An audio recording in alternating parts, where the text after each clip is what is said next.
gentlemen, welcome to this episode of our Fireside Chat.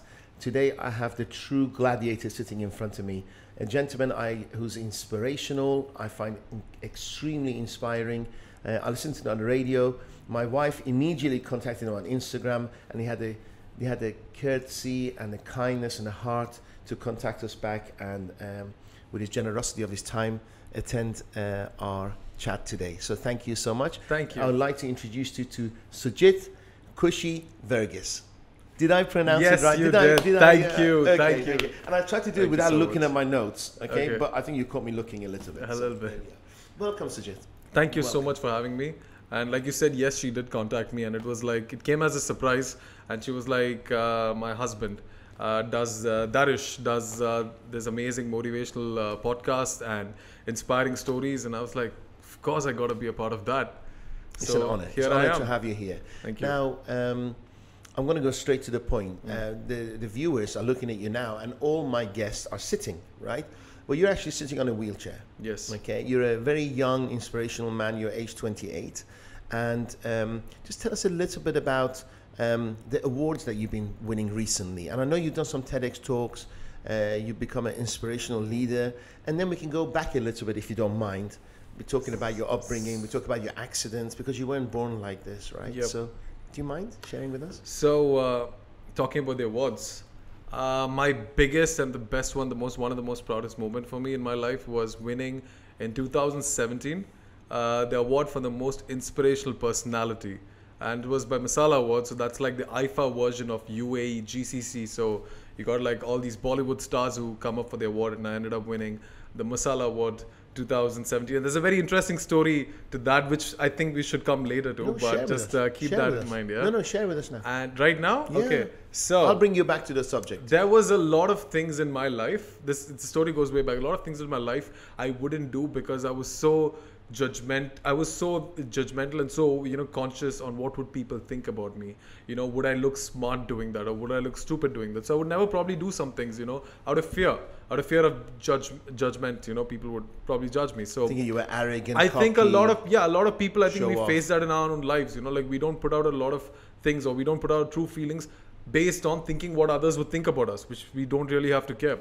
So, but one thing what I did was, when in 2017 I had a surgery in 2017, and I was in the hospital for a good 2.5 weeks during my surgery period. And so a good friend of mine, Chris Fade, he comes and he was messaging me on like 16th April, and he's like, "Yo, buddy, what's happening?" I'm like, "Man, this place is dead boring. I'm not even able to work out."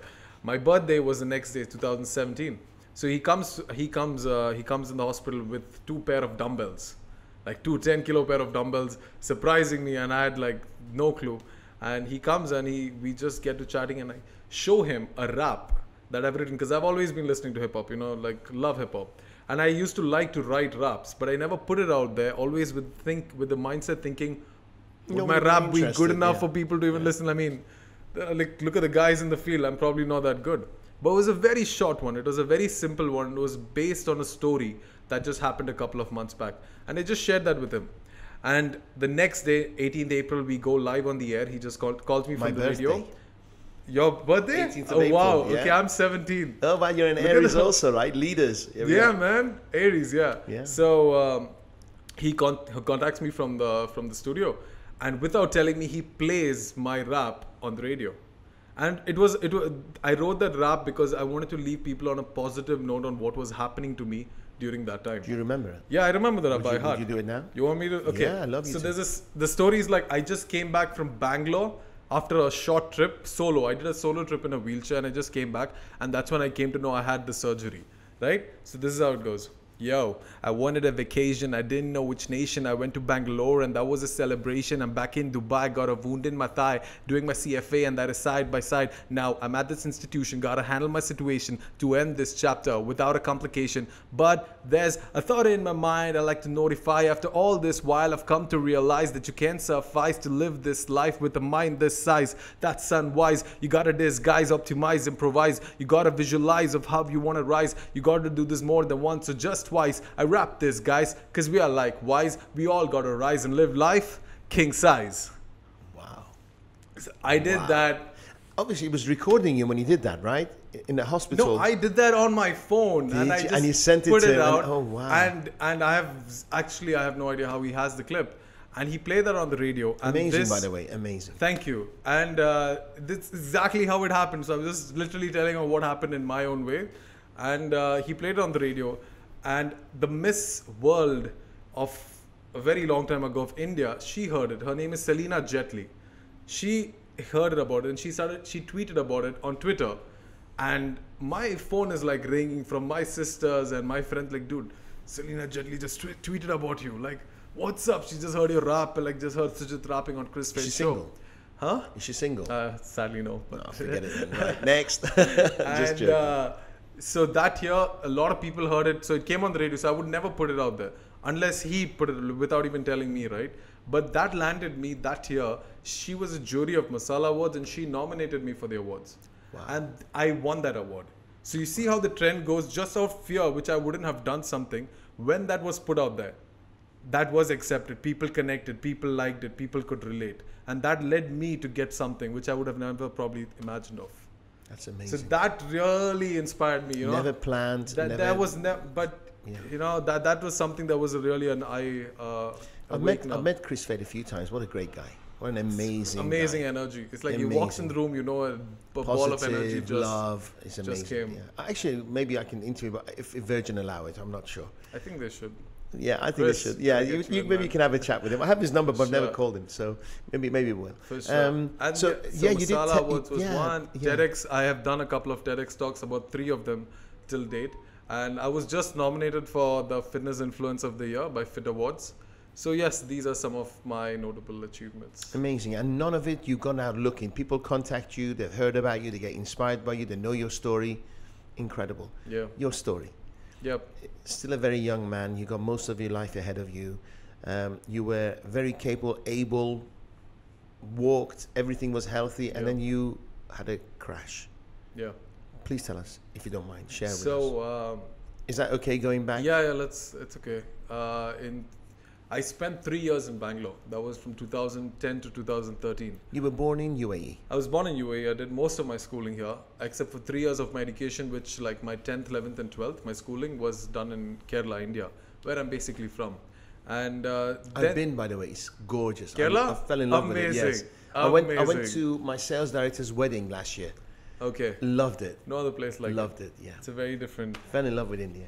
So that's good to hear, man. That's good to hear. So, yeah, and 3 years I spent in Bangalore doing my bachelor's in commerce. And first year was great. Second year I got into biking. I mean, I got my bike because I was always crazy about getting bikes, and I got my bike.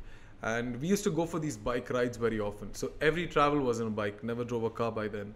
It was always biking. And circuit or cross country? Or? No, we have these organized races. Okay. Like otherwise also like college, it's a bike. You're going out everywhere, it's always bike. You know, that's the mode of transportation for me. But the racing part wasn't a circuit? No, it was on the roads. On the roads. Yeah, it was on the roads. That's when I learned racing is only meant for circuits, not the roads. And then, so we also had this thing where every time late in the night we used to go out, you know, with our friends for a chai and something of that sort, right? Did you wear helmets then? Or? So this is the thing, no, we did not. Most of the guys wouldn't wear a helmet. You would have a helmet, but it would probably be in your hand. It was uncool. Yeah, it's I think uncool for some, but for me it was more of, it's just the comfort level of not having it. I mean, but it's safety definitely, but you know. And one such night we were getting out with our bikes and we were having a drive. And I remember the only memory, this is what is my very last memory of that night. It was on March 31st, 2013. At a friend's place, a couple of us, we took our bikes out for a ride. And I had a pillion rider with me. And there was another bike and 2 more. And we went, there's this place called Madiwala, it's like this under bridge. I remember going under this bridge on a good speed. Like on my bike, it was a pretty good speed and I was going zigzag. Good speed, you mean fast? I was going fast, yeah. Recklessly or maybe?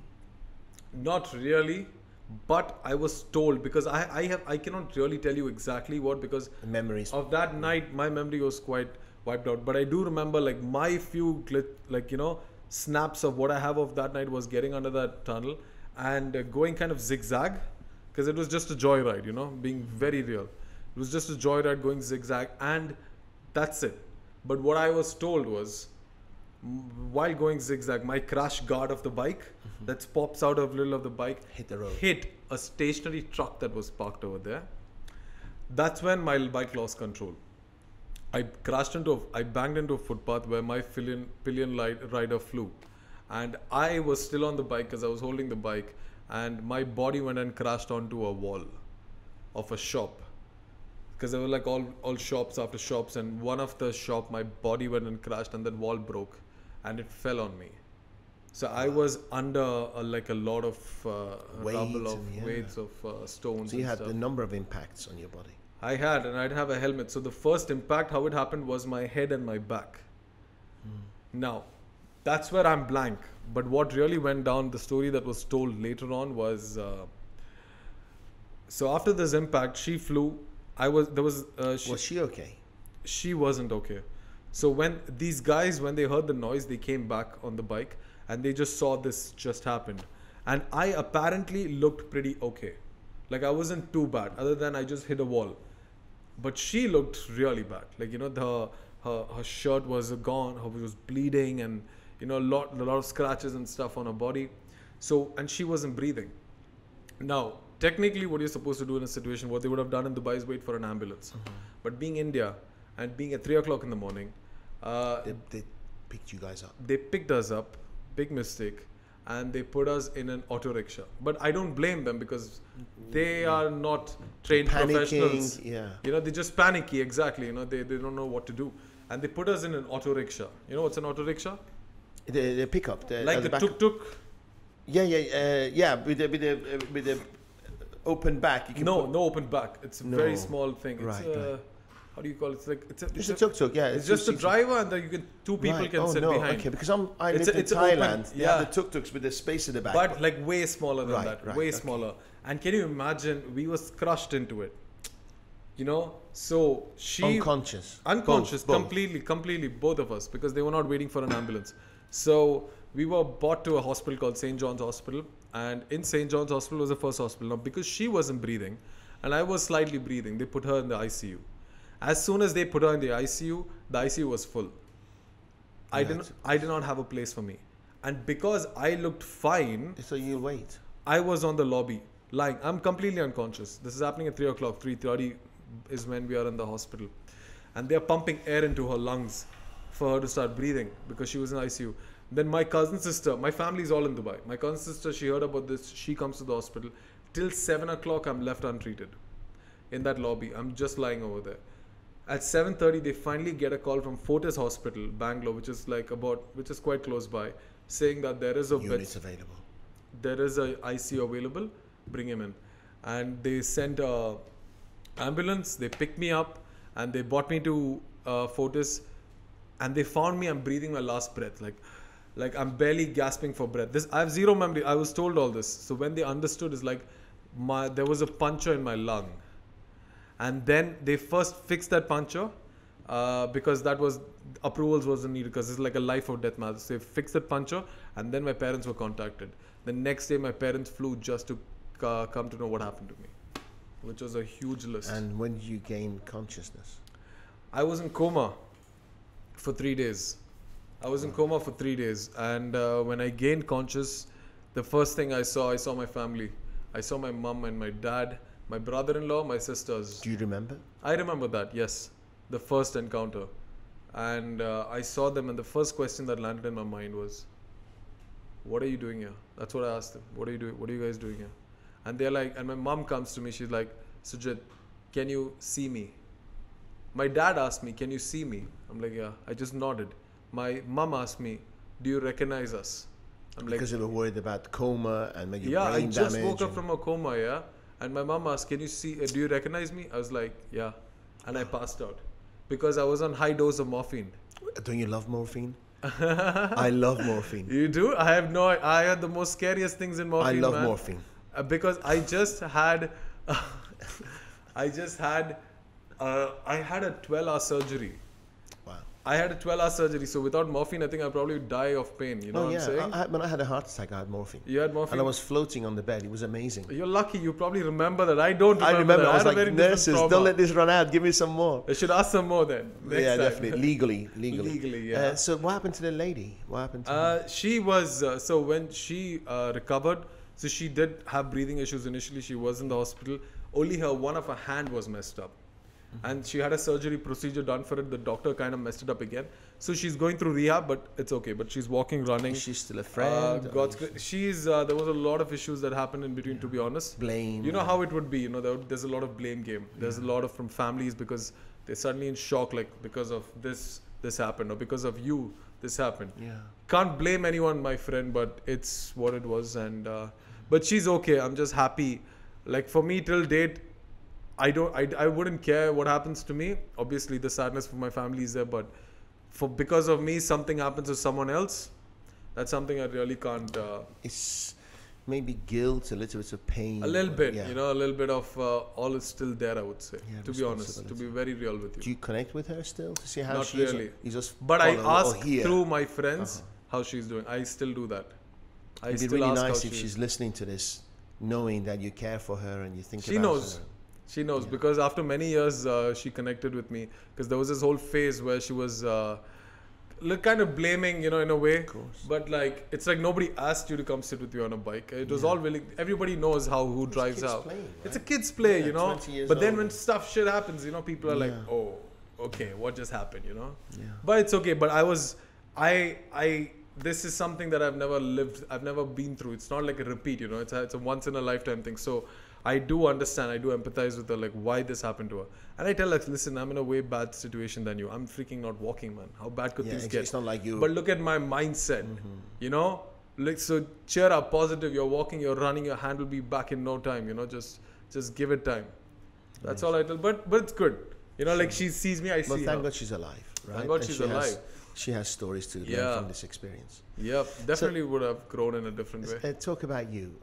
So you had back, head injuries, punch. So this is what happens. Yeah, they call my family from Dubai. My family flies in, all of them, and they come and the doctor takes them to a room, and they show a chart of living skeletals, and they start with the head.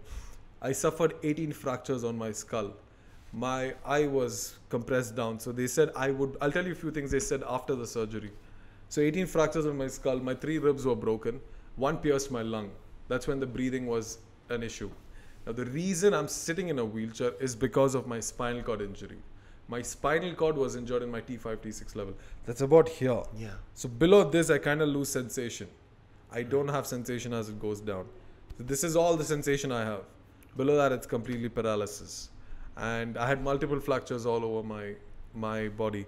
And so when I came in the ICU, this is GSE level, it's called a GSE level. A GSE level means a person's vitals, which is supposed to be 15 out of 15. Like today, you're 15 out of 15. Your pupils would dilate if we put if you put light in your eyes. Your sensation is 100%. Your response is perfect. Mine was at the time of accident counted as 3 out of 15. That means I barely had a pulse. And so for me, the level of surgery I had is something called a level 7 surgery. Level 8 is like the highest. That's like a heart transplant. Yes. So for me to survive itself was a big question. And the doctor said he's in coma now after the surgery. There's a 40% of chance he might survive. 60 he probably won't because his body will not be able to repair from the surgeries he just went through. 6 hours for my skull and 6 hours for my spine. Man, but I survived, bro. God's plan had to happen, and you look damn good with it, right? And honestly, I'll tell you something. So I was in the ICU for like 2 weeks. Like I said, most scariest trip about morphine. I had so morphine. What people don't know, I think about is you hallucinate a lot, and I just started hallucinating scary stuff. Oh, you had scary stuff. I had wonderful stuff. I was like, if this is heaven, I want to go there. I wish I had that trip, but mine was. One day I wake up and so your family or whoever gets to visit you like for 5 minutes or 10 minutes in an ICU max. Then you're out there, whoever you are. So that's all my family got every day. 10 minutes, 15 minutes, that's it. Snippets. So one night I wake up and it's like 3 o'clock in the night. I still remember there's a clock, like a big clock right in front of my bed.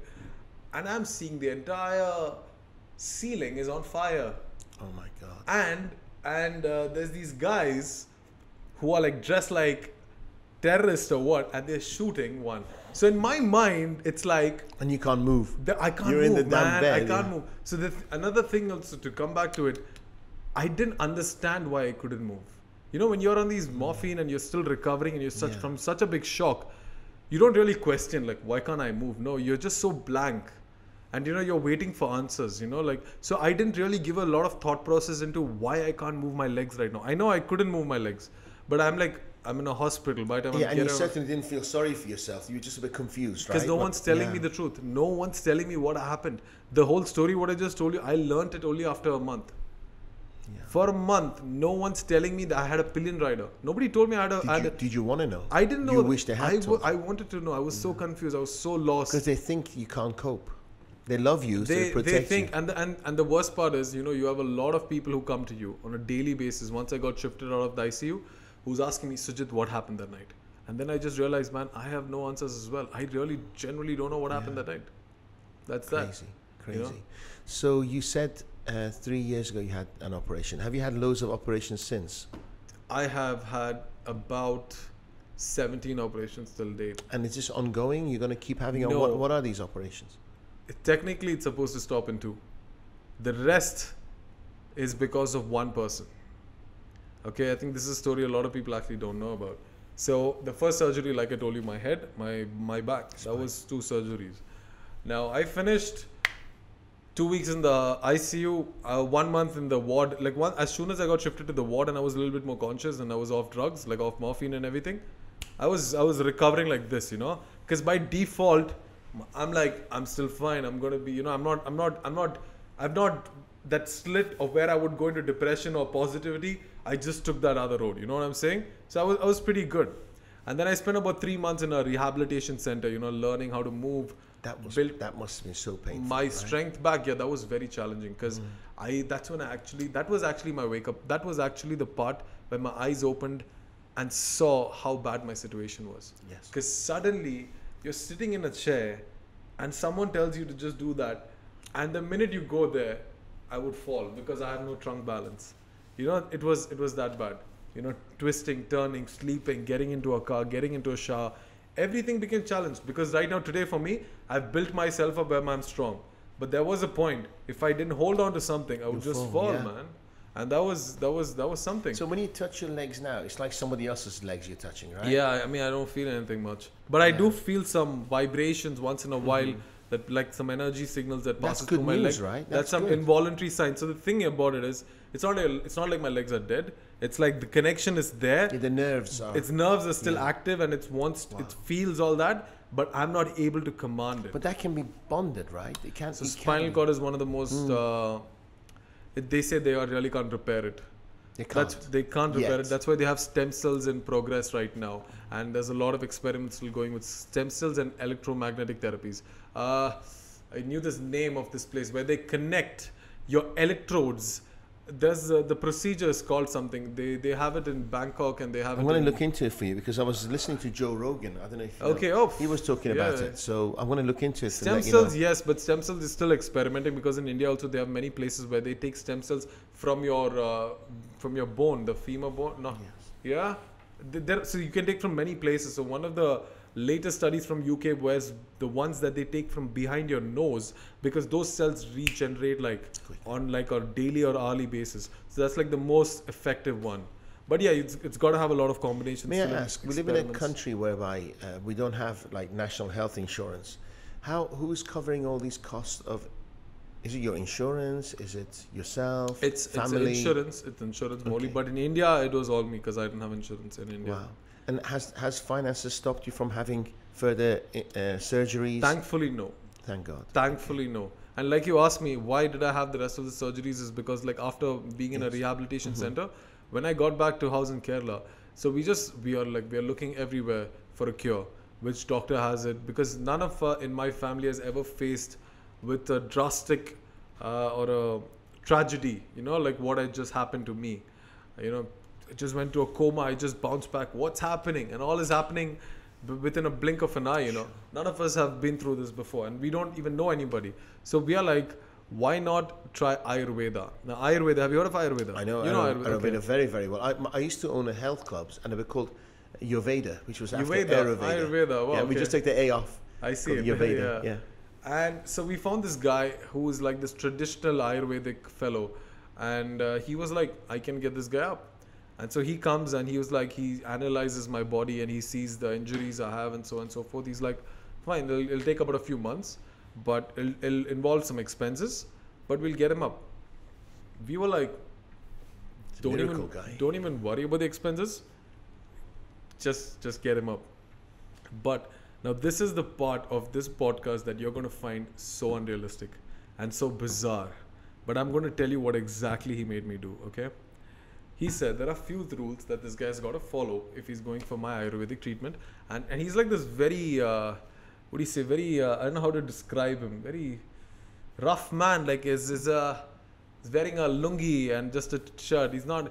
Traditional. Very, it's like, it's... Traditional wise guy. Sort of guy, you know. But not doctor type. No, not at all. Not even close. And he was like... So, few things we got to do. Number one, there's an oil that has to be made with certain ingredient that's going to cost you a bomb. Like, get it done. Because Ayurveda is basically with oils and herbs and so forth, right? Second, he's got to go on something called a patyam. Now, for people who don't know what a patyam is, it's a diet, but a very strict diet.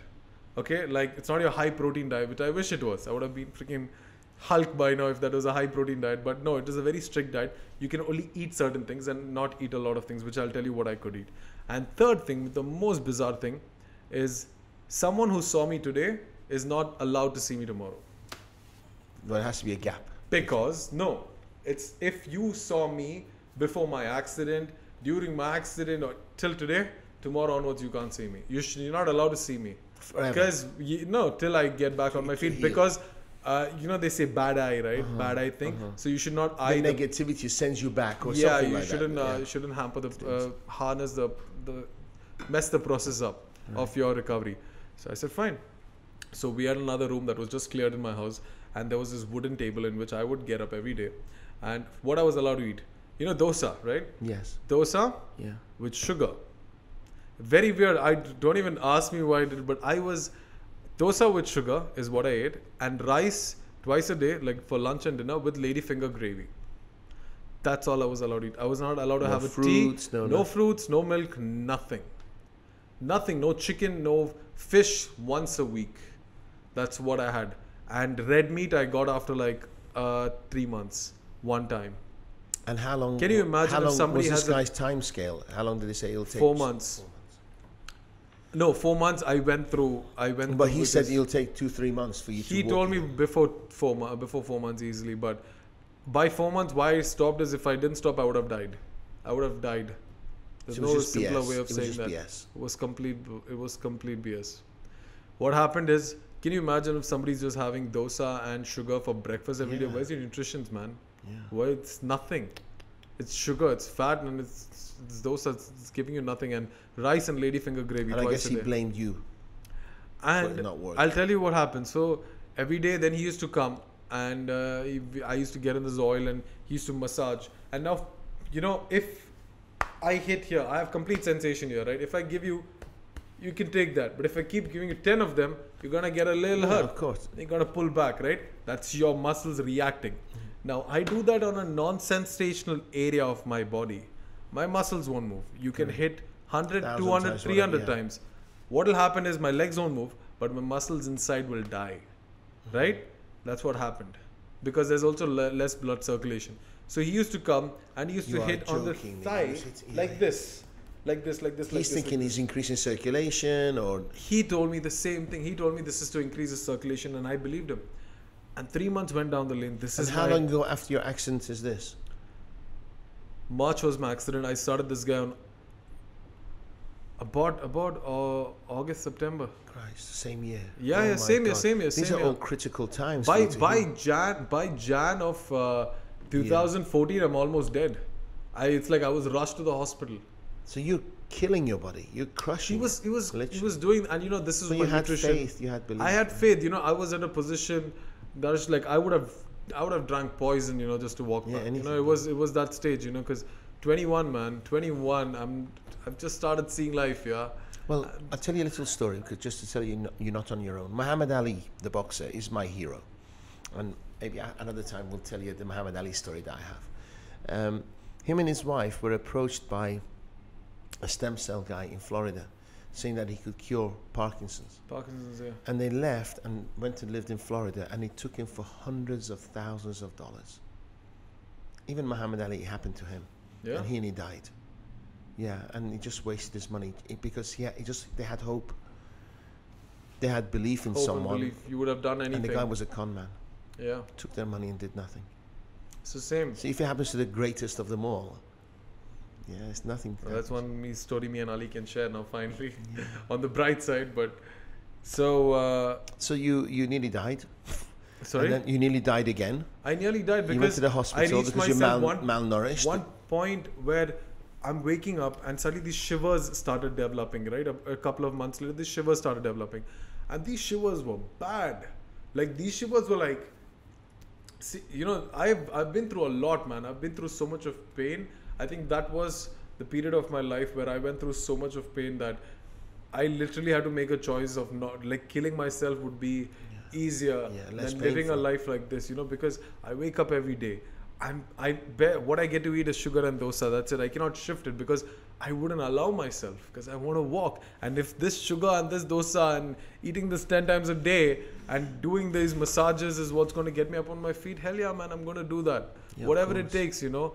But then I'm getting up with the shiver, and my mom used to bring hot, boiling water every 20 minutes just so I keep myself warm. Why I cannot have a Panadol is because this guy said we're doing Ayurveda, you're eating herbs and stuff. You eat any kind of English medicine, which is basically what doctors will give you, it'll hamper my treatment, what I'm doing for you. Wow. So I wouldn't touch it. And I used to freeze and sleep. 4 o'clock, 5 o'clock, freezing, hot water. This went on for about 2 weeks. I'm talking towards the end. My God. Where one day I woke up. And you weren't allowed to see a proper doctor. And I wasn't allowed. Yeah. And we wouldn't, because I would still be like, maybe we are so close. You know, we are well-educated people. Mm-hmm. My family, everyone. My mom's a banker. Dad's a HSE advisor. Sisters both are bankers. But at that point, you know, when you reach that life, you would do anything. I get just to see me. And I was holding on, man. I was holding on. There are days like I have guests coming, nobody's allowed to see me. I'm locked up in the room. I just have my phone, whatever I'm watching, something on YouTube. That's it. That's how I spend my entire 24 hours a day. All I saw was mom. And that's it. And then one day I reached where I'm lying, my entire thigh, left and my right thigh, is black. Because it's dead. But I don't know what is this, right? It's completely black. I'm shivering. I cannot open my eyes.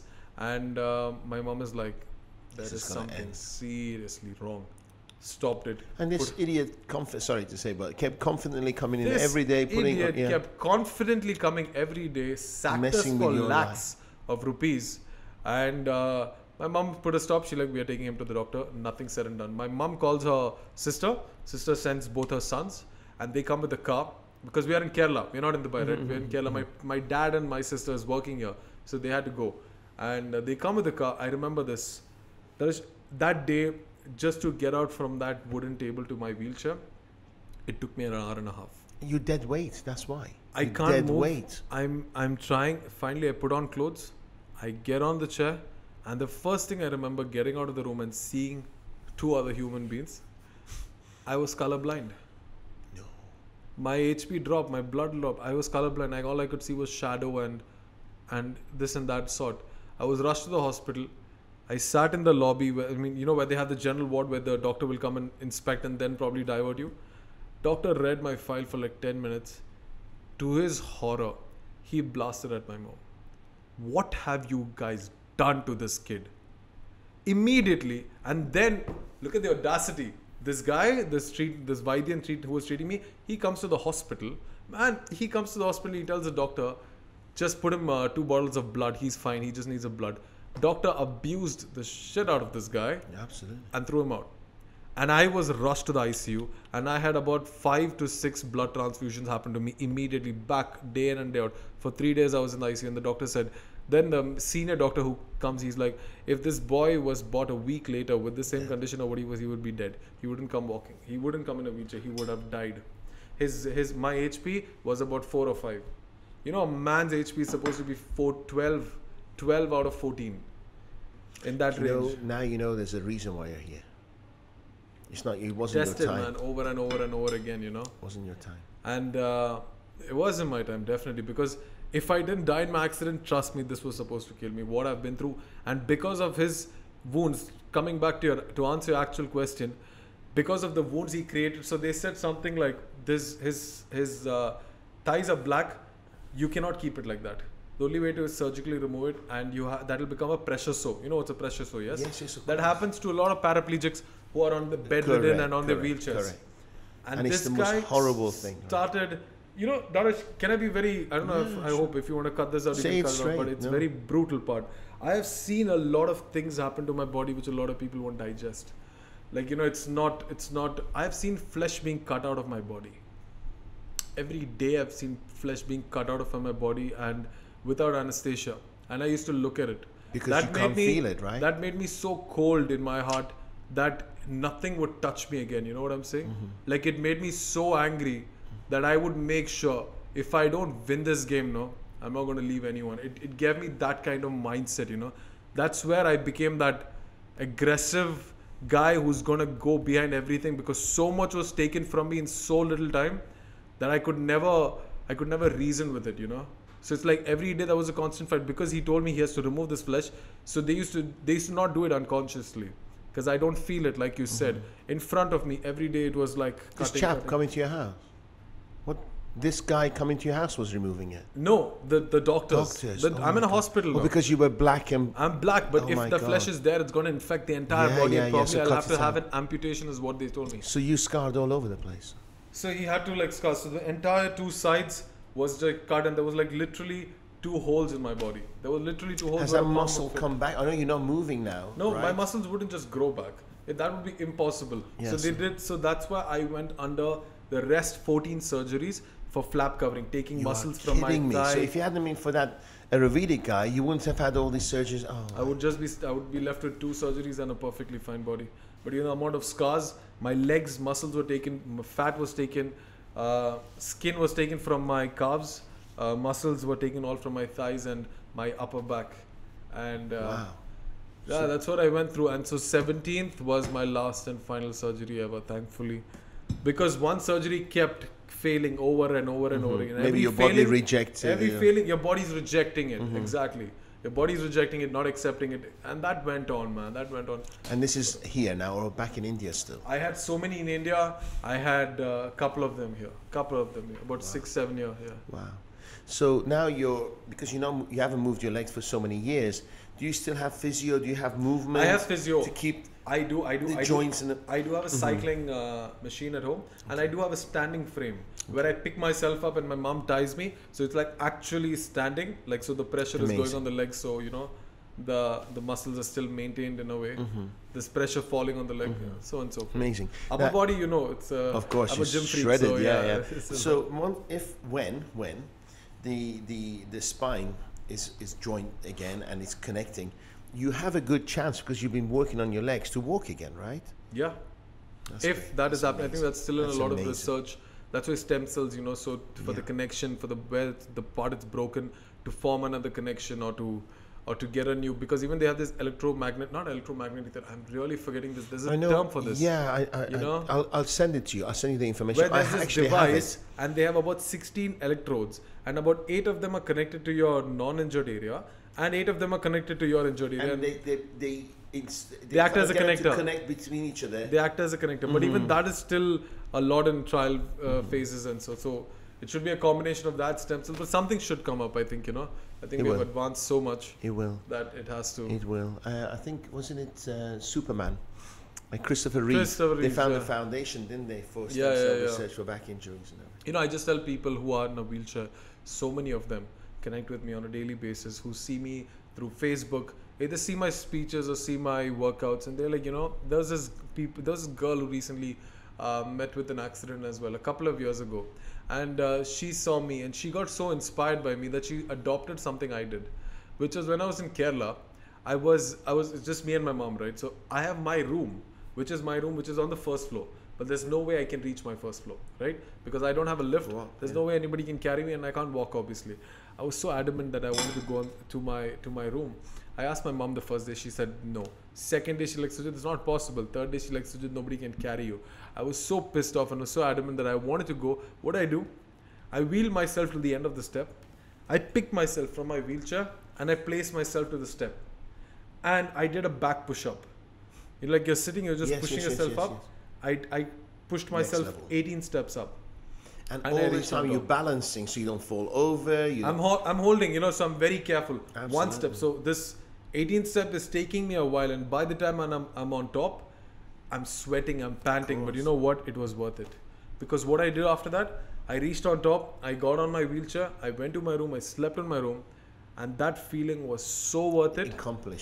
That accomplishment was so worth it, and that literally sparked a thought in me. That was the first thing that sparked a fire in me, where I thought climbing up a stair was... I asked my uncles, I asked my mom, everyone said it's impossible because there's no lift, you can't walk, no one can carry you. So they completely left it there. Like for them, after that line, it was impossible. But I took a fourth line. I can't walk, I can't run, why don't I crawl? But if I crawl, did I make it to my goal? Hell yeah, I made it to my goal. Then why not crawl and make it to your goal? That in life, that literally sparked a big thought in me. And I was like, dude, you just did something that was considered impossible by everyone. Amazing. Probably there is so many other things what people have told you it's impossible now. Dude, go make it happen. What's your excuse? You have nothing to lose anymore. That's what drove me. Were you always well built or no? No, I was. I had a pretty okay frame, I would say. But I think boxing, when I got into boxing, is where I actually got a little into fitness. But then it wasn't about the body. Boxing was purely about my mind. Boxing was, I had so much of love for boxing, man. Like, I think boxing is something that saved me, by the way. Because after my accident, the doctor told my brother, was he into any physical sport? He's like, he's a boxer. He used to box in academy. Probably that's why he's alive. Because otherwise a normal person's body would not be able to take the damage he just took right now. Wow. You know what I'm saying? Wow. So I owe my life to boxing, man, because that is the only thing I was doing in Bangalore those days. But your lungs are okay, right? Because now it's okay. Although it's below, they're still working fine. They're working fine, areas. but once in a while I do face some breathing issues. Once in a while, but it's nothing to really mention about. Is the corona affected you at all, or is something you have to watch out for? Honestly, not me personally, but yes, because in a way my mom had corona in May. She had, and that was horror for all of us. Did she suffer? No, she's okay. She's okay. She recovered. She was 22 days in the hospital, and then she was back home. But then we were surprised because mom is like the last person to step out of the house. Like, dad goes to work, I go for my events, I go for my work because the office was still on, and sister goes for her work. But mom is the one who got it. But it's okay. It was a scare, but it's okay. But otherwise, I don't think. I mean, I think I just always have my mask on, man. But you're fearless, right? So if I had corona. You had? Okay. 7-8 weeks ago. Okay. I just stayed in, didn't feel anything. I think now the virus is really not that strong as how it used to be, according to a lot of experts, because the intensity that it came with, that it does not carry that intensity as it has now. Yeah. You know. So, but catching it was not going to be a problem for you because of your injuries. I don't think so. I think the amount of antibiotics that my body has would beat corona any day. Sure, bring it on. His attitude of bring it on. Bring it on, boy. Yeah. Amazing. So you juggle a lot of things. You do events, you do inspirational speaking, you get interviewed, you're on the radio, TV, I'll tell you what, awards, none of full-time job. None of this was planned, even including my full-time job. In 2017, it's a 16 end is when I met, my sister DM'd. So I'm back in Dubai. So you know all this, what I just told you right now, hospitals, rehabilitation, surgeries, all this is happening from 2013, 14, 15. 15 mid-end, I'm in Dubai, right? And I'm in a way better place than what I was a couple of years ago. Health-wise, now I'm with family. My mom is there, my dad is there, my sisters are there. So it's good now. And because you have people, you know, and it's that feeling itself is so much better than being isolated. And I was thinking, I am not doing anything now. I don't have a job. I've never worked in my life at that time, till that time. and I'm 25 years old maybe then, 25, 24. I've not worked, I don't have a job, I have nothing to do, nobody's forcing me for anything. Dude, I got to do something. And you could have easily felt sorry for yourself. And I could have. And who wants to employ somebody on a wheelchair, right? I could have thought that, and not only that, I could have stayed at home and nobody would have questioned me. Nobody would push me for anything. They're like, you want to sit at home? Be at home, no worries. Be comfortable. You know, it was like that. But I'm like, no, I got to get something done. I need to get my strength back. Because my confidence lied in that. You know, like if you're physically not able to get a cup from the middle of the table, what good are you for? You know what I'm saying? Like that was, you know, and I had to be dependent even at that stage for a lot of things. But I'm like, I got to get my strength back. I missed boxing. So I went to the gym, my next building gym, which I always used to train when I used to come for vacations. My coach was like shocked when he saw what happens to me. When he heard my story, he's like, you know what, screw it, you want a gym? And even when I told my family I want a gym, some people, like friends, they were doubtful, like would I be able to do anything? Like, you know, what are you going to be doing in a gym? There's probably nothing you can do in a gym. Because like I said, Dariush, you know, my balance, everything was a toll. But my coach is like, you know, boy, you want to do it? Let's get it on, you know. And then I go to the gym, and for the first 2 weeks, I'm lifting only 5 kilo, which is a joke. You know, right? 5 kilos is a joke, but all I'm doing is 5 kilo dumbbells, 5 kilo anything. The bar itself is like 10 kilos. Right? Yeah, exactly. That's all I'm limited to, because he's just being very careful with me. Of course. But let me fast forward 3 months down the lane. I am bench pressing 100 kilos. I'm doing rack pull of 120 kilos. I've built myself in 3 months, consistent, focused. All I wanted was gym, and I got that. And the minute I got that, I was in such a better place. That's when my sister DM'd Chris Fade, saying that, you know, there's a story like this. My brother went through so and so, but he's still positive. Chris is like, does he want to be on the show? And the funniest part is, I don't know who Chris Fade is. Never heard of him. I'm in India, like throughout my life. I never heard of him. I'm literally Googling who Chris Fade, Preeti Malik, Big Rossi is the previous night. And I ended the show. But the minute I saw this guy, a ball of energy, freaking amazing, ball of energy. Beautiful. And he comes and we chat on the radio. And that's when my first time my story was heard. And then in 2017, he was like, you know, I'm launching something called Fade Fit, and I want you to be a speaker. So I have never shared my story completely, you know, with all the trauma and the pain and everything until then. And that's when I actually, at the first Fade Fit event, is where I shared my story. And when I shared my story, man, after I was done, a lot of people were in tears. A lot of people were in pause, and a lot of people came to me. Man, when we look at you and when we hear your story, we just start thinking, what are we doing with our lives? Like, you know, how much we complain for on a general. Can you imagine, bro, how much, you know, people generally actually complain about? Their car is not fine. I get a little pain in my shoulder. My coffee is not, I'm not going to go for the gym today because it's far. You know, I used to travel through metro and buses just to make it to gym, you know, from Sharjah. So like I said, like after this event, but I wanted to say was like, man, there's so much we have to talk about. Like there's so much. We'll do it. If you're happy, we'll do this again. We should, I think I'd we love should. To. But this gym story, right after that event, Fade Fit event, I got a lot of appreciation. A lot of people came hugging, you know, like they were so happy to hear my story. And I got sponsored by UFC for 1 year in a gym. Now the thing is, I live in Sharjah, but my gym is in Business Bay. How do I get it? How do I come every day? I can't afford it because I can't pay for a cab every single day since I'm not working. It's a long way. But because UFC gym had boxing bags, which I wanted to get back to boxing, I had to get there. I used to wheel myself. I want you to visualize what I'm saying. From my house, I stay in Al Nahda. There's a mall called Sahara Center right next to my house. I used to wheel from my building to Sahara, which is about 200. In the heat, because it used to be always in the mornings and afternoons. Wheel from my house to Sahara. Let's say that's about 200, 300 meters. Carrying a bag? No, just this bag. Okay. You know, because yeah. And if at all, it would be on the lap, but no big deal. So I'm in from my house to Sahara, I enter the mall, I exit Sahara from back. Then I wheel for about 50 meters, I have a cab over there. There's a bus. There's a bus that comes that'll take me to the Gises metro station. Okay? And I guess by now you're really aware of wheelchair accessibility. Completely. From there, Gises metro station, Business Bay. From Business Bay, I take a bus and I come to UFC. And then after my workout of 2 hours, I go back the same way. Every day it takes me 5.5 hours for gymming before I had to work. But I used to do it. And I used to travel, man, in a wheelchair just with the headphones. And I tell people, you guys complain about the slightest things in life. Getting in a car, going 10 minutes in the traffic to the gym. You have a gym in your own building and probably 90% of the people don't work out.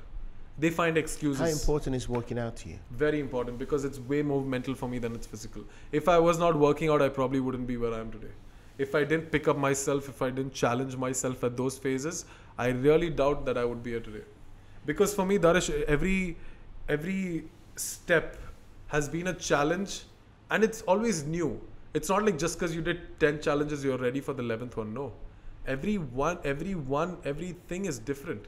And everything is something that is so uncertain. I think a lot of us back out from certain things because of the uncertainty, of the outcome. You're fearful of something. For me, I didn't have a choice. It was for me either to go forward or go back to being in that little room, because if you don't grow, that dark room that you were, and no one's going to even care of you anymore. And you're probably not going to be anything anymore. I couldn't take that option, because for me it was literally every time, like at these stages, today I'm in a way better place. Today I know, today I'm good, I've done things, so I know how to bounce from here. But there was a time where I had no idea. I didn't know how to pick up myself. I didn't know how to start something. You have no idea how emotional I am right now. And inspired. Thank honestly. you, man. It's kind of a little bit deeper, if you don't mind. I just want to tell you one more thing, because I No, know a lot of please, people are hearing your podcast. Yes. A lot of people ask me this one question though. Sujith, were you always like this? Or how do you build up this confidence? Let me tell you, dude, I am a complete normal guy. Nothing extraordinary about me.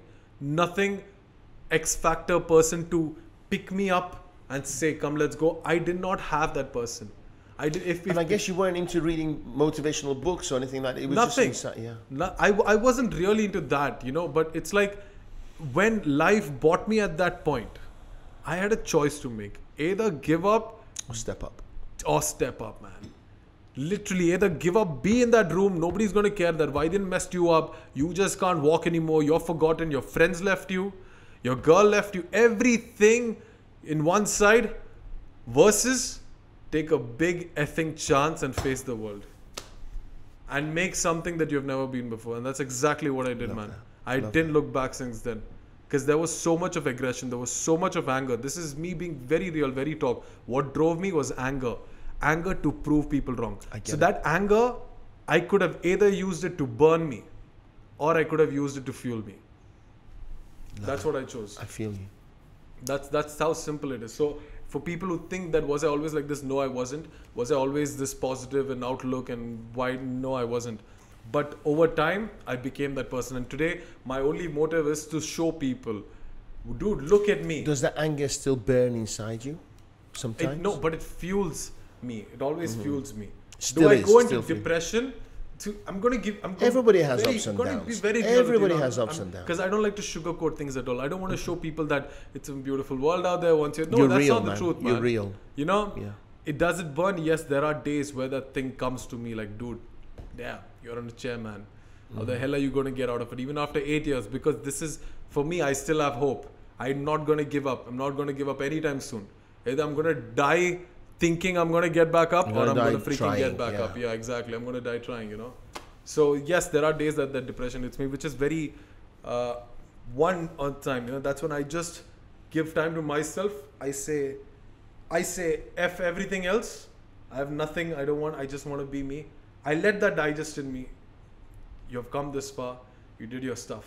Yes, it is effed up what's happening to you right now. But give it a day, give it a day or two.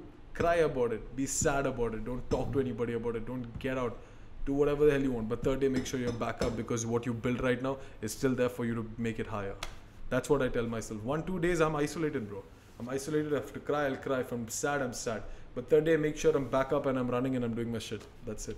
It's a real man, bro. That's the truth. Real man. That's the truth. My respect to you. Really. Thanks, bro. Talking about being real men. Now, you said nothing works below. And that affected your relationship. You say you lost your girl. But now, being an inspirational person, I am sure you're very attractive to the opposite sex, right? That you're inspiring and people are attracted to you. So how's that going? How's that going great. To answer the first side, it's when my accident happened when I was in Kerala, a lot of people stopped calling, stopped messaging. They didn't start seeing me of who I was. Sujith was a boxer. Sujith was a runner. Sujith was a great guy. not the best guy, but okay, he was an asshole or whatever. But he was a guy. He was a nice guy. You know, there's a lot of memories of Sujith. But the minute that happened, the accident happened, Sujith is just a guy in a wheelchair. That's how it turns out to be. And then it's only sympathies. There are very few people in my life who have still spoken to me the same way. Like, shut up, man. It's going to get better. Like, you know, nobody's going to cry for you.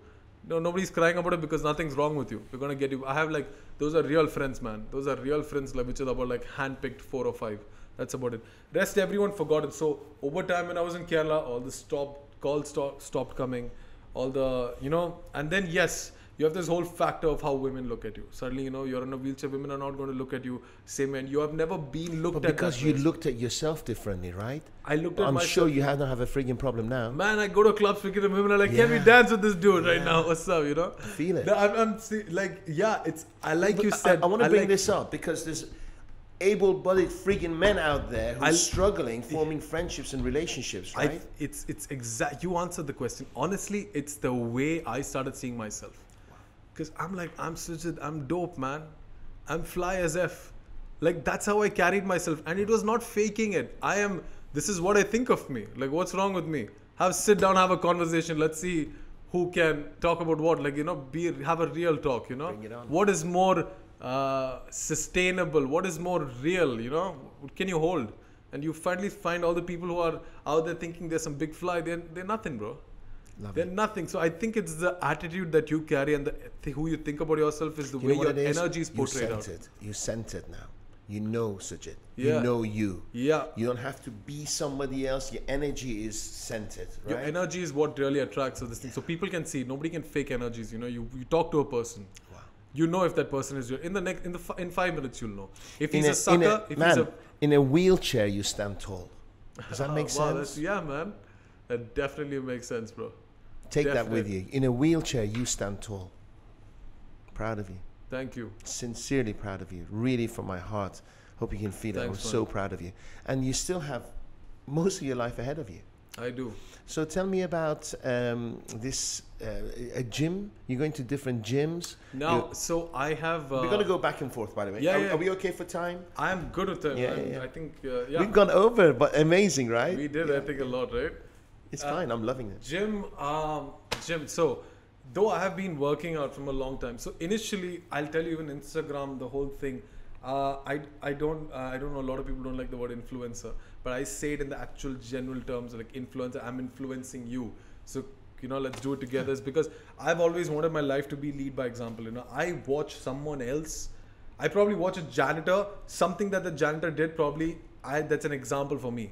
Or a CEO, and something he did is... So, you know, I think in life, we all lead by example, bro. In different circumstances, in different scenarios or whatever, there's something that can spark an inspiration in you. But that smallest thing can be way, you know, that can really change something big in you, you know. So, why I started posting about my workouts on Instagram was to show some close friends of mine who are following me, which are like 100 or 200 followers, that Sujith has still not given up.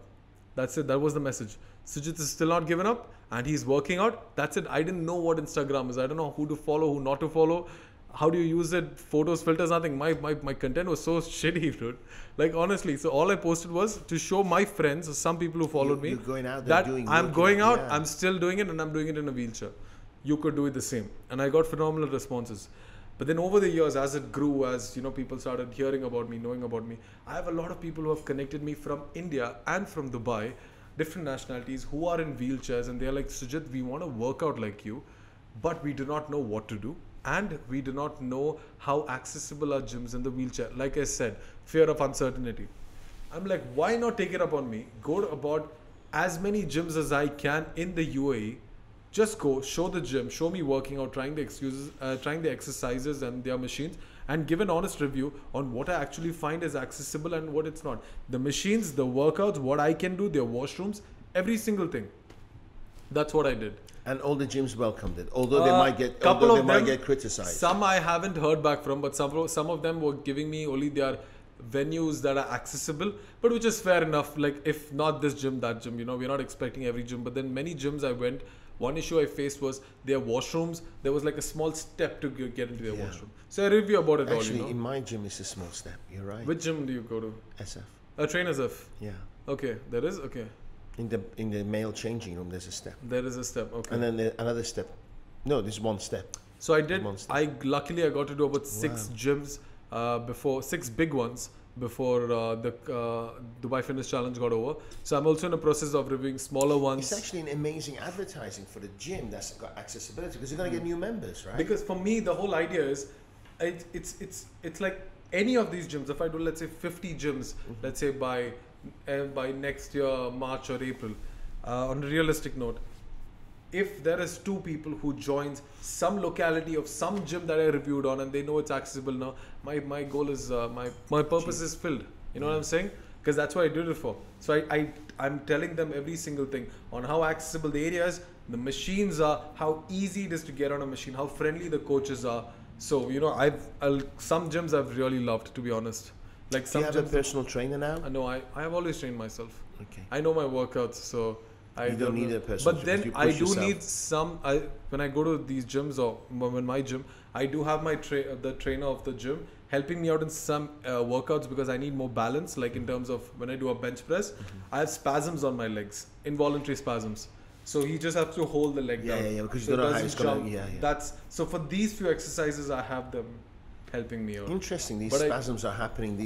And I showed them, in my gym reviews, I showed them the same thing, how a gym trainer would help you with your spasms. Amazing. And I made the guy hold my leg, show how I was bench pressing and how he helped me come back up and help me sort. So people should see, they should, because a lot of people have so much doubts. And they would probably never do what I do, like step into a gym and actually give it a try. Because a lot of fear, you know, people have probably never done it before. They might look foolish. They might look foolish, they have the fear. But if I could do that for them and show them, then probably they know, okay, fine, it's as easy as that. Incredible, because you're walking their way I really want to host and, like events or, you know, where I can get a lot of people of determination together, probably have workouts in the gym. Let's have a chat. Let's you and I have a coffee or chat afterwards, because you know what I do. That.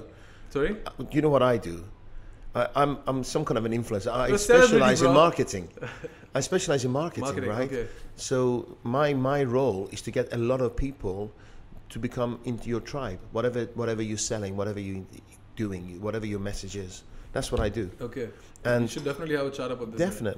Definitely. Yeah. I don't have such a painful or a dramatic experience as you, but just through speaking, I have 500,000 followers. Wow. Just through speaking, organically grown. That's amazing, and man. I want to go to the millions. And your story is more beautiful than mine, you know.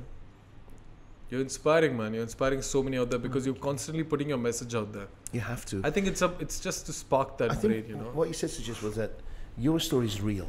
Okay, a lot of people, there's a lot of coaches out there or motivational speakers who read a lot of books and they talk it, okay, or they've written a book, a fictional one, and they talk about the book. And when I do a talk, because I'm talking from my heart, from my experience, people get emotional, don't they? They cry, they laugh, they dance, and I'm sure it's the same with you. Yeah. And you hit them where the heart is, not in the head. And because those motivational speakers are just giving facts. Facts. That's not real to them. They've never lived it, right? I know. Yeah, I know what you mean. There are many out there who are just giving facts, and they give you. If you really, because I gave quite a bit of research into all this. I don't want to name anybody, even these top class world speakers. All credit to them, right? All credit to them because some good messages out there. If you pick up on it, great. Their methods work, but their methods are all subconscious tricks. If you know what I mean. Like some rituals that they do during their ceremonies and some ways of triggering and asking you questions make you have a whole new thought of like, wait, what did I just ask myself? Probably those are questions you would have never asked yourself in such a way that you suddenly know that the solution was right in front of you and this person or this man or woman just help you find that solution. But one of the problems is that those people become either course junkies, they have to keep going to courses to remember, or the moment they leave the course, they forget it. You know, I completely... And when you inspire people in the heart, it stays. That's true. I completely agree with that. But one thing is true. Motivation is something that does not last. That is something you need a daily dose of. That is a fact. Nobody also, in this world... I think motivation comes from within. But like you said, that seminar, let's say for that seminar, there are like 100 people out there. 100 people from that 90 would probably need to bounce to every other seminar that comes after that. But there's that 2, 5, 10% that made a decision.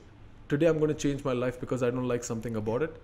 And they don't have to probably go to another seminar again, but they made that choice and they made that sacrifice that comes with it. Yes. Like, you know, there's a lot of people don't understand this. For success, there's a lot of sacrifice. What is success? Very subjective. For me, what success is, getting all my plans done. I have a lot of plans. I'm a guy who'll literally jump into a lot of things. Do you write them down, or are they just in your head? I have if you come to my house, I would invite you someday. It's a mess, but I have so much things written. Like, there was a point of time my entire wall was with sticky notes, but then that got too messy. My workplace is I have this board where I have things to do. I have ideas. My phone has I just for you to know, what I basically do, like I said, I'm a banker by day job. I'm a motivational speaker. So when companies or schools or events did this thing, that I'm there for that. And in my bank, I'm a host as well. That's very low key. But the main other thing I'm into now these days is music. I make music, like the first rap you just heard me saying about. So I'm releasing my first official track on 25th December in World Trade Center. And the song is called Determined. So early this year, I was approached by this company called VU Clips. And they were doing a documentary on people of determination. And so he heard I made a song on COVID-19. Mm-hmm. Okay. And this guy loved this track. He loved this COVID-19 because it was, I guarantee you, I want to send that track to you. You will definitely relate to that track. Anybody would, because I've linked every single aspect of what we do on it. If you send it to me, is it a video attached to it? Or there is a video and there is audio as well. Send it to me and I'll post it on all my social media platforms. Done. And when he was like, can you please make a rap for people of determination?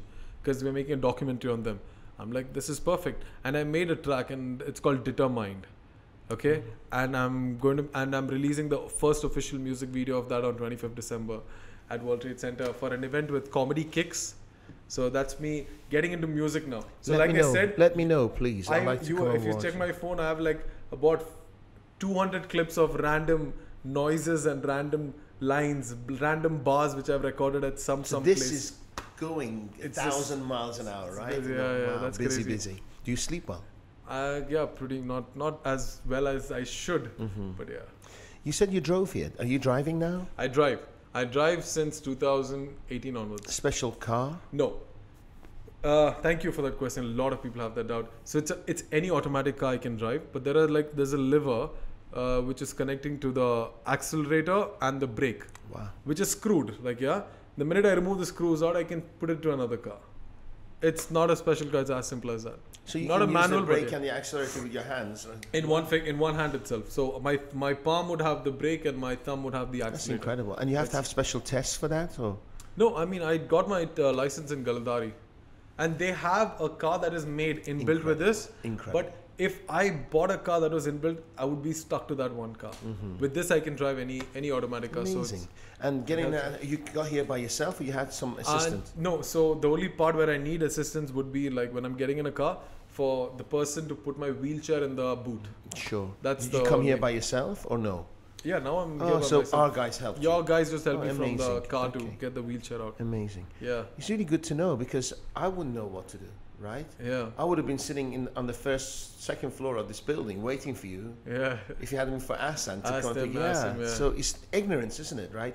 Now I know if next time I have somebody in a wheelchair, where to meet them, where to pick them up. What not to do. Yeah, that's incredible. True. Ignorance. So my whole life over here, especially in Dubai now, since I've been reviewing gyms, I want to also show, after this, I have a plan. I want to really ramp up this city. So that has been a thought in my mind, how to, some places. Let me tell you what, I've got an idea for you, if you don't mind. Have you ever had a video, like a 2 or 3 minute inspirational documentary done on you? Documentaries done on me? 2 or 3 minutes, no. Okay, let's discuss that. I'll do one for you. I have a documentary done on me by Sharjah University, but it's like 7-8 minutes. No, I'll do a professional one for you. Okay, we'll do it as friends go. Okay, that we can put it on YouTube. It'll inspire hundreds of thousands of people. Okay. I promise you. I have exactly something in mind. You just made me remember something. So one thing I've done, I don't know if Angela has seen it. I think I've shared it. I'm not sure if I've shared it to her or not. So in 2018, for me, this whole gym thing made a big difference in my life. Because me getting back to the gym was the sole reason where a lot of people found inspiration through me. I was like, I'm a nobody, man. I just came through hell and I'm just starting to see the sunrise. And there are people coming to me on a daily basis and telling me how much I've managed to inspire them. People who message me randomly on Facebook saying that, dude, today I went to the gym after seeing your video. You know, like how much of power that gives me. No, if you stop going to the gym, you could become really fat, right? Gym is healthy. Gym is become, literally, I tell people, dude, gym is so much more mental than you think it's physical.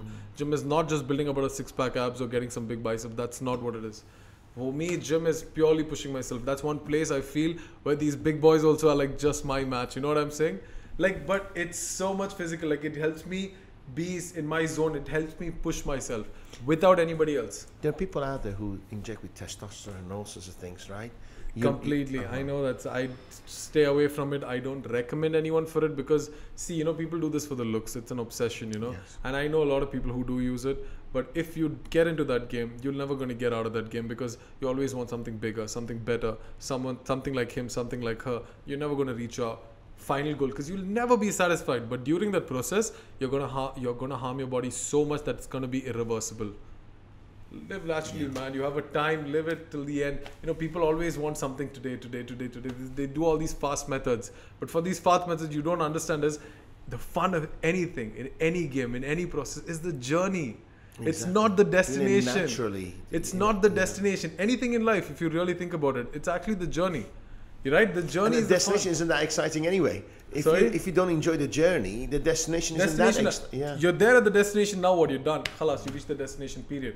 But anything you want to really enjoy, you go through the journey. The things that come through your journey that either makes you or breaks you, or the days you push, the obstacles that come, and you got to see every day like that. You got, man.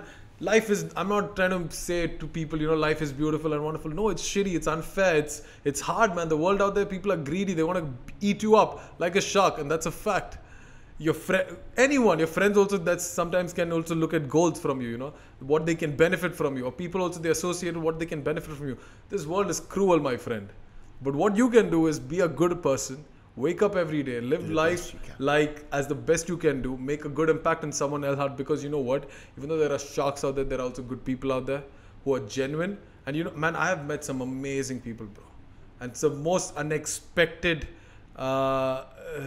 people. They would be cleaners, or they would be janitors, and those guys, the little things that they would have done, probably another man wouldn't have done for me, you know. Like there was this one time, I think this guy, janitor, he came running from across the hall just to open up a door for me. I can open my door. But a man who was standing right next didn't even bother about it. So that's the difference, man. For me, that janitor is up there than that fellow any day. You know, so live your life as a good person, man. And the fact is that now, life's humbled you, right? So you notice these little things. Bro, I'm grateful, man. Yeah. I am so grateful to you. I can't tell you how grateful I am for the life I have. And I'll tell you one more thing, since you're having a very real talk. So during all this time, all this, a lot of fame came, a lot of name came, a lot of recognition came. You go into a little other zone. You know what I'm saying? You go into pride. You think you're something. Yeah, but then, ego. Luckily, people have brought me back to where I am supposed to be, for which I'm grateful for. I'm very humble for where I am today. Trust me, there's no pride to it that I did something. No, man, hell no. I'm freaking lucky to be alive. I'm freaking lucky to be sitting here. Freaking lucky to be lucky that you're sitting here. I'm breathing another day. You know, I get up in the morning. I'm quite religious. I'm so grateful to God, man. Like, I literally, how many times, Dariush, I could have died. Think about it, the accident, that Vaidyan, any time in the hospital, 16 surgeries, either one of them. Any one of them. You know, the funny thing is that people ask me, why are you always happy? I say, because I'm breathing. And they don't understand it. You know, I've nearly died a few times, and you think to yourself, you know, that just being here is a bonus. Yeah. Nobody's guaranteed anything, and it's hard to compromise it unless you go through that. And I don't wish it on anyone, but It's hard to compromise it unless you go through that pain. You know, I think, you know, when you start really realizing how much people have out there, like really think about it. You're in Dubai, you see the most billionaires to the most poorest of people who live bread by bread, who live paychecks by paychecks. Yeah. I'm talking about really poor people out there. I have clothes on my body, I have a car to drive, I have a nice car to drive, some good people in my life. You know how lucky that is? And I'm breathing, I'm happy, I'm fresh, I'm sober, I'm good. Nice. I legit, for this moment, yes, I have 100 things that will probably worry me. But at this moment, am I grateful? Yes, I am. And that is the mindset that I would probably keep me and help me to battle all my other problems. And like, because I was saying, and you will win, my friend. And we will, man, because everybody has problems, but it's how you approach that problem. We'll either make it a bigger problem or make it less of a problem. You work for a bank. Yes. And you said you left early to get here. Yeah. Are they really understanding? Are they good with you? Oh, Do my they bank loves understand? me. Pardon? They love me. They love me. Really? Because I Amazing. mean, they know So I they're do. flexible. You don't have a rigid company who say you can't do this, you have to leave this. They understand. Oh no, that no. you inspire. My head of HR, she follows me on Instagram. Amazing. Yeah, so I mean, they know my cause is good. It's nothing. It's Wow. because I've given a lot of talks in my bank. Wow. I've given talks to my CEO. Do you mind if it's good for the bank? It's an amazing bank. It's I good for bank the- with them. yeah. So do you mind if we tell the audience who the bank is? Emirates NBD. Emirates NBD. Emirates Incredible. NBD. Incredible. And my staff, I mean, they all know what I do. They do the work I do because I've been doing a lot of events. I've done a lot of motivational talks in my company. And even for Emirates NBD Diamond Awards, I was one of the hosts for the Diamonds Award, me and another guy. So that's why they're very, and I do my bit. It's not like I compromise on that. I do as much as I can, and I focus They on show my some other flexibility in return. And things. Because there's a understand. lot of things happening, so I really, at times, I do find struggle because I do want to give a lot of focus into the way my speaking when it comes. But since COVID hit, a lot of things have gone haywire. A lot of events of mine got cancelled. But Did you get paid for those events? I do get paid for my Good, events. Good. That's really important. And my next is my big foot I want to stake is in music. So I really want to keep making music because that's something I'm really passionate about. I have about 5 songs that are ready, and so hopefully after the launch of the first one I'll start releasing. What I would like to do is, if you don't mind, Yes. I have some amazing ideas in my head as I've now met you. And I want to gift this to you. So if you have an hour next week to come to my office, Okay. anytime I'll make it available. I'll get my videographers to come in and we'll do a whole story book, and then we'll present to you how we're going to take you to the next level. No charge. It's my love. Just with love. Thanks, man. And Appreciate I would that. love you to maybe we talk about the story, we draft some ideas together, and then maybe you can write some music for it as well. To be unique, huh? No, for your video. For my video, okay. Yeah, we'll do maybe a 5-minute documentary, 2-minute documentary with music and really I want inspire you to the hear masses. COVID-19 now. Pardon? I want you to hear that COVID-19 track. Yeah, love you too. How long Yeah. is it? Sorry? How long is it? 2 minutes. You want to play it now? You want to play? Yeah, Okay. absolutely. Shall I start? Yeah, please.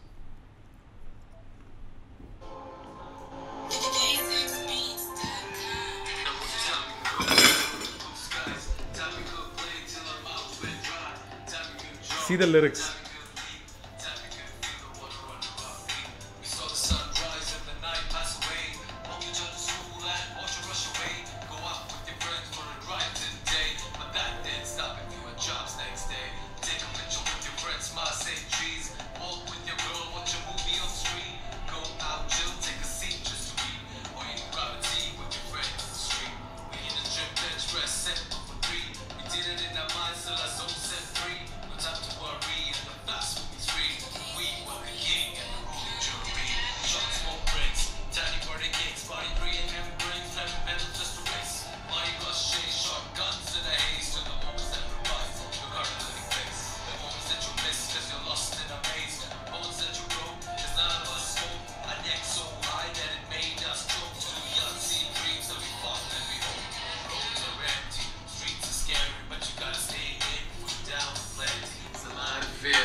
That's how I roll, bro. You feel it?